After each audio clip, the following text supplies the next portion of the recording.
Hello students, स्वागत है आपका मेरे चैनल बायोलॉजी विद फन में। आज हम सीखेंगे 11th बायोलॉजी का फर्स्ट चैप्टर लिविंग वर्ल्ड। अब लिविंग वर्ल्ड सुन के आपके मन में क्या आता है? भाई मेरे मन में तो अर्थ ही आता है। हमारे सोलर सिस्टम में अर्थ ही इकलौता प्लैनेट है जिसपे लाइफ है। आप बचपन से ही लिविंग नॉन लिविंग थिंग्स के बारे में पढ़ते आए हो। लिविंग थिंग को ही बायोटिक कहते हैं, तो नॉन लिविंग थिंग को अबायोटिक। अब मैं आपको लिविंग नॉन लिविंग के एग्जांपल्स देके बोर नहीं करूंगी, सीधे चलते हैं नेक्स्ट टॉपिक पे। अब आखिर ये लिविंग एंड नॉन लिविंग को पहचानेंगे कैसे हम? तो उसके लिए है कुछ बेसिक प्रिंसिपल, जिसमें से फर्स्ट है एनर्जी। कोई भी जीवित प्राणी को जिंदा रहने के लिए एनर्जी की जरूरत है और ये एनर्जी हमें मिलती है फूड से। प्लांट अपना फूड खुद बनाते हैं with the help of solar energy. ठीक है यहाँ तक? हम जो भी फूड खाते हैं वो अपने बॉडी में मेटाबोलाइज होता है। अब मेटाबॉलिज्म एक कॉम्प्लेक्स प्रोसेस है जिसमें दो स्टेप है, कैटाबॉलिज्म एंड एनाबॉलिज्म। कैटाबॉलिज्म में कॉम्प्लेक्स मॉलिक्यूल ब्रेक होते हैं जिससे सिंपल मॉलिक्यूल बनता है और हमें एनर्जी मिलती है। For example glucose break down होके एटीपी के फॉर्म में स्टोर होता है। एनाबॉलिज्म में सिंपल छोटे छोटे मॉलिक्यूल से बड़े और कॉम्प्लेक्स मॉलिक्यूल बनते हैं, जैसे कि डीएनए, आरएनए, प्रोटीन एक्सेट्रा। ये एनाबॉलिज्म एंड कैटाबॉलिज्म को मिला के ही अपना बॉडी इतना सिस्टमैटिकली काम कर पाता है। बॉडी के अलग फंक्शंस को हम आने वाले लेक्चर्स में पढ़ेंगे, अभी के लिए इतना डिटेल में नहीं जाते हैं। तो अब आते हैं हम सेकंड प्रिंसिपल पे, जो है ग्रोथ। ग्रोथ एंड डेवलपमेंट किसी भी लिविंग बीइंग की खास खूबी है, लेकिन ग्रोथ तो एंट हिल्स एंड सैंड डून्स में भी होता है। मतलब उनका भी तो साइज बढ़ता है, तो क्या वो भी लिविंग है? बिल्कुल नहीं। उनमें जो ग्रोथ है वो बाहर से है, इंटरनल नहीं और लिमिटेड भी नहीं है, इसलिए वो लिविंग नहीं है। आपको तो पता है लिविंग बीइंग मॉर्टल है, यानी हर जीवित प्राणी का मरना तय है। हमारी जो ग्रोथ एंड डेवलपमेंट है वो लिमिटेड है। एक वक्त के बाद बॉडी ऑर्गन्स अपनी एफिशिएंसी खोने लगती है, यानी वो बूढ़े होने लगते हैं। इस प्रोसेस को ही हम एजिंग बोलते हैं।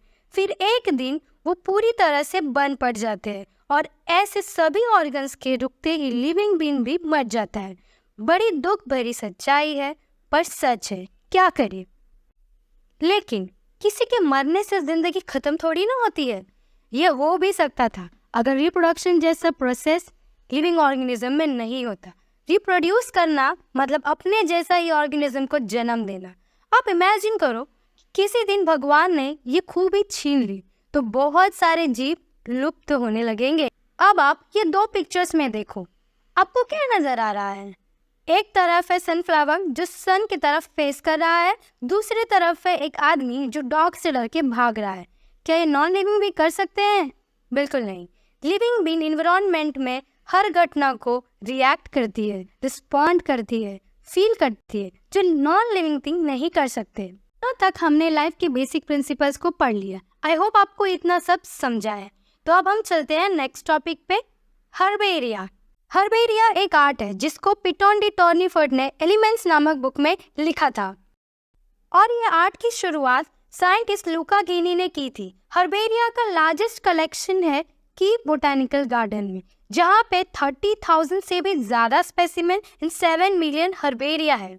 पिक्चर में आप देख सकते हो कि एक ड्राइड प्लांट को पेपर पे पेस्ट किया गया है। इसी प्रोसेस को हम हर्बेरिया कहते हैं। ये प्रोसेस में पहले एक 30 to 40 centimetre deceased free plant specimen लेते हैं, फिर उसे न्यूज़पेपर में प्रेस करके रख देते हैं। मर्क्यूरी क्लोराइड से उसे पॉइजन किया जाता है ताकि माइक्रो ऑर्गेनिज्म ना ग्रो हो सके। पॉइजनिंग के बाद फिर इसे सुखाया जाता है और स्टिच करके हर्बेरियम शीट में रख देते हैं। लास्ट इसे सिस्टमैटिकली अरेंज कर दिया जाता है एंड स्टोर किया जाता है। हर 6 मंथ में DDT and copper sulphate spray करते हैं ताकि इंसेक्ट ना लगे। सिस्टमैटिकली अरेंज करने से पहले हर्बेरिया के कुछ बेसिक इन्फॉर्मेशन को लिखा जाता है, जैसे आप देख सकते हो पिक्चर में एकदम नीचे लिखा गया है। इसमें उसका जीनस, स्पीशीज, उसका लोकेशन, कहाँ से उसे कलेक्ट किया गया था, कलेक्टर का नाम क्या था, ये सारी इन्फॉर्मेशन लिखी होती है। अब चलते हैं हम नेक्स्ट टॉपिक पे, बोटानिकल गार्डन। बोटानिकल गार्डन एक ऐसी जगह है जहां दुनिया के अलग अलग हिस्सों से अनेक वेराइटीज के लिविंग प्लांट्स को ग्रो किया जाता है। हर प्लांट्स के लेबल में उसकी सारी इंफॉर्मेशन है, जैसे कि वो कितना पुराना है, उसका बोटानिकल नेम एक्सेट्रा। इंडिया में लगभग 122 बोटानिकल गार्डन्स है। ये लिस्ट में आप देख सकते हो कि ऑलमोस्ट हर एक स्टेट में एटलीस्ट एक बोटानिकल गार्डन तो है ही। तो आखिर ये बोटानिकल गार्डन क्यों बनाए गए हैं? ये एक प्लांट कंजर्वेशन मेथड है। स्टूडेंट्स इसको स्टडी पर्पस के लिए यूज़ कर सकते हैं। जैसे कि अगर आप कभी बोटानिकल गार्डन में विजिट के लिए जाओगे तो आपको प्लांट स्पीशीज के बारे में बहुत जानकारी मिलेगी, प्लस आपको डाइवर्सिटी देखने मिलेगी।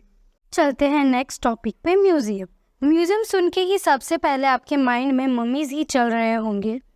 हम ये टॉपिक में प्लांट्स एंड एनिमल स्पेसिमेंस के बारे में जानेंगे। अगर गलती से भी कभी आपने बायोलॉजी लैब में कदम रखा होगा तो आपने स्पेसिमेन ज़रूर देखे होंगे। तो इसमें क्या करते हैं कि प्लांट्स एंड एनिमल स्पीशीज़ को प्रिजर्व करके रखते हैं एक ट्रांसपेरेंट जार में, जिसमें फॉर्मेलिन सोल्यूशन होता है। अब ये फॉर्मेलिन सोल्यूशन आप केमिस्ट्री में पढ़ोगे। इस साइंस को हम टैक्सीडर्मी कहते हैं और ये बहुत पुरानी साइंस है। आपने देखा होगा कि कैसे मूवीज़ में मम्मीज़ को प्रिजर्व करके रखते थे इजिप्ट में, बट ये थोड़ा अलग है। इसको हम स्टडी पर्पस के लिए यूज़ करते हैं ताकि स्टूडेंट्स को अलग अलग स्पेसिमेंस के बारे में जानकारी मिल सके, वो स्पेसिमेंस को देख कर ही पहचान सके। अगर अब तक आप कभी ज़ू नहीं गए हो तो ज़रूर जाइए। ज़ू को ही हम जूलॉजिकल पार्क कहते हैं। ज़ू में एनिमल्स को प्रोटेक्ट करके रखते हैं। कोशिश की जाती है कि उनको नेचुरल हैबिटेट की तरह सब कुछ मिले।